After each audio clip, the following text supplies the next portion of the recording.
Hello everybody, it's me, SpriteVR. Today I want to talk about my favorite pastime, hitting men. Fix the fridge. Hitman. It's a very popular series, and it's something that's been around for years, and I never really got around to it. I'm not that big into stealth games, while Hitman always did seem a bit appealing, but recently IO Interactive hit me up in my emails asking if I would be interested in trying out Hitman World of Assassination and its VR version completely for free. I am extremely grateful for IO Interactive helping for today's video. This video probably wouldn't have happened if it wasn't for them. Dr. Pepper, but for legal reasons it's Dr. Pop! And just honestly, thank you so much. But I'm about to butcher your franchise so bad. I'm going to desecrate everything Agent 47 stands for. Hitman's been around for years, but the new trilogy that's came out has been really good, and I actually really enjoy it. I never got around into really diving into the Hitman games. I owned one, but I never really got really into it until IO ended up sending over a free copy, and that's when I really delved into Hitman a lot more. And let me just say, IO Interactive, you've done me a solid. I don't know what I was missing out on. Hitman VR is amazing. I love it. It is honestly the best port of Hitman VR we've gotten yet. I've played the PC port and it was okay. The Quest port didn't even touch. But this, I think, is the peak VR Hitman experience. It's everything you want from a Hitman game put into VR. It genuinely feels polished. The guns feel great. We are basically just Agent 47. And I like that Hitman sort of gives you that creative freedom, and now you can do that in VR. And I think they actually execute Hitman in VR very well. Now, Hitman World of Assassination is basically all of the new trilogy put into one game. So basically you have Hitman 1, 2, and 3 all in one game, and you also have some DLC and whatnot. So basically that means you're just playing a VR port of all three of those Hitman games, plus its DLCs, which is great. Seeing Miami in full color on my OLED... What the fuck? Seeing Miami in full color in my OLED screens in my PSVR2 is an amazing experience, and it looks so good. Why does it do this? But you see, me, like I said, I suck at stealth games. So here is a little sneak peek into what most of my Hitman gameplay looks like. I go in, try and play the game normally. I try and find the target. I get frustrated when I'm not making any progress, so then I shoot up the entire place.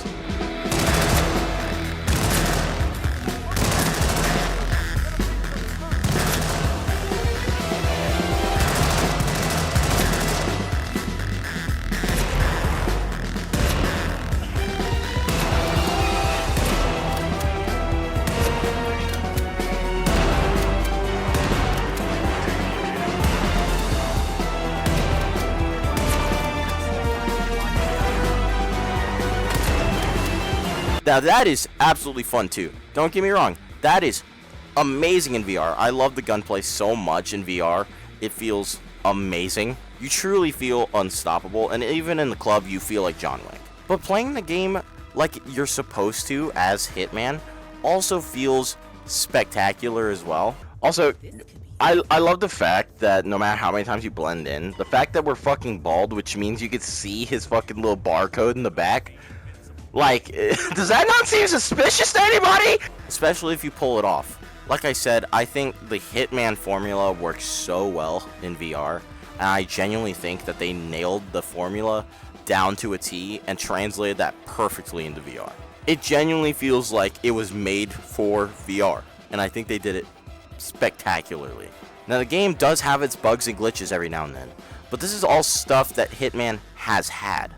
Man, you are fucking short! And most of the bugs and glitches were never game ending. They weren't soft locks or hard locks. They were all goofy shit, like bodies clipping into the floor. And it was nothing that broke my game. It was just stuff that was just funny. It's the Hitman port we deserve, and it's the Hitman VR port we got.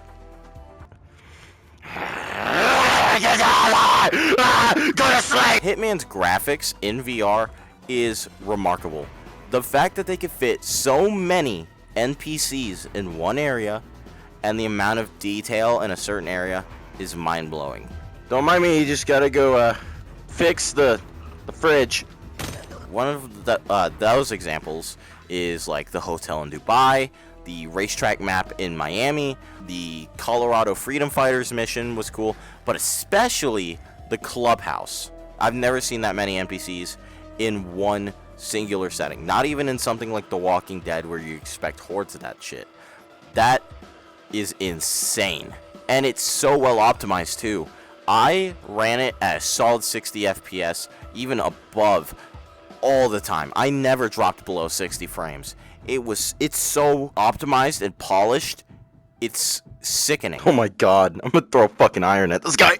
Also, they added a bunch of new features that weren't in the previous VR ports, like dual wielding, manual reloading, scoping in normally with an actual scope, or just stuff like that. And they also changed some stuff around, like if you climb, it'll go to a third-person view so you can see the world around you, which some people are going to be mixed on that. At first, I was pretty mixed. I was like, oh, I want to be able to look and in first person. But I think this was a better way of being able to let people experience the world, kind of appreciate it.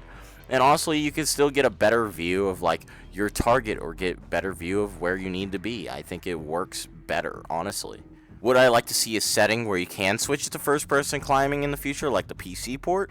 Absolutely. I think having that choice, I think just in general giving the player choice, I think would be really good. So IO, if you are watching this, I would appreciate maybe a setting where you can switch it to a first-person climbing. I think that would be pretty cool, especially in like I said, the Dubai hotel where you're climbing up there. I think it'd be cool to have first-person where you're climbing up the pole and you can like look to your left and right. I think that'd be pretty cool, but it's not that big of a deal. Oh, y'all are fucking cooked now. Y'all are fucking cooked now. I don't think it's bad. I think it works well. But having that option for people who want that extra immersion, I think would be great. So yeah, honestly, Hitman VR in the PSVR2 is probably one of my favorite VR games of this year. I think it is remarkably spectacular, and the fact that they pulled this off, honestly, third time's the charm. They did it very well. They did the Hitman franchise justice, and honestly, I think they also did the PlayStation VR 2 justice. They used the PSVR 2 very well to its full extent, and I applaud that. I think if we start pushing forward for more AAA studios to develop VR ports or VR games, I think we're going to have a very good next few years in the VR scene, because this Hitman World of Assassination VR is a prime example of AAA VR game done right. So yeah, go and support Hitman World of Assassination. Go support IO Interactive. Honestly, they pushed out a really good VR port of Hitman, and yeah, you just witnessed a glazing like no other. So yeah, I just want to end this video off by saying thank you to IO Interactive for sending over Hitman, completely for free, by the way. So honestly, thank you all so much. You guys are very kind, and honestly, Hitman VR got me into Hitman way more, and it became one of my favorite VR games. I love it so much. In fact, I'm going to go play it right now. So I'm going to end this video off by saying thank you to IO Interactive, and thank you guys so much for watching. Make sure you like and subscribe for more reviews or more gameplays or whatever you want to see on the channel. Let me know down in the comments, and I will see you all in the next video. Peace.